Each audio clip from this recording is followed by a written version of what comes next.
Mark 10:47 and 48. When he, Bartimaeus, heard that he was of Jesus of Nazareth, he began to shout, Jesus, son of David, have mercy on me. Many rebuked him and told him to be quiet. New International Version.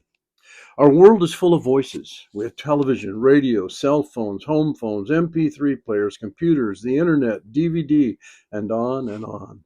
And then there are the voices of friends and neighbors, our pastor, our boss, our family, and on and on. Most of the voices we hear are by choice. We choose to turn on the TV, the computer, etc. But some of the voices are unwanted intrusions into our life and home. I think of the voices our children hear at school, some from teachers and some from students. Those voices that shout messages about life contrary to what we try to teach them. I think of those voices in the background on the job or in public places saying things we would rather not hear. But most importantly, I think about those voices that come from within.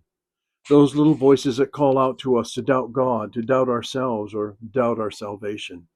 Those little voices that talk to us about our past sins now forgiven, about our friends who have more than we have, or other people who just get all the breaks and we get none. Bartimaeus heard that Jesus was coming by, and he yelled at the top of his voice to get the attention of Jesus. And then the voices started.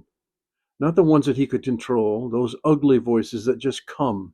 Those around him, his friends, maybe even his family. They yelled back at him to be quiet. They may even told him to shut up. But he persisted and eventually was freed from his blindness. This is a great truth. The voices that tell us to be quiet, don't pursue God, be jealous, be angry. All these voices from within or around are not so concerned about your healing or your freedom as they are about themselves.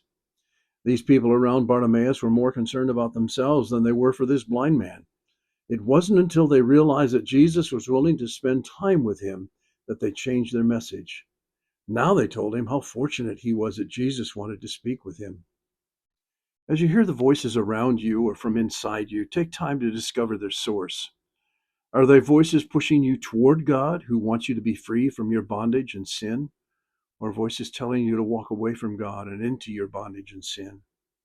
Bartimaeus refused to listen to those voices that would keep him blind and continued to yell at the top of his voice for Jesus who could heal him.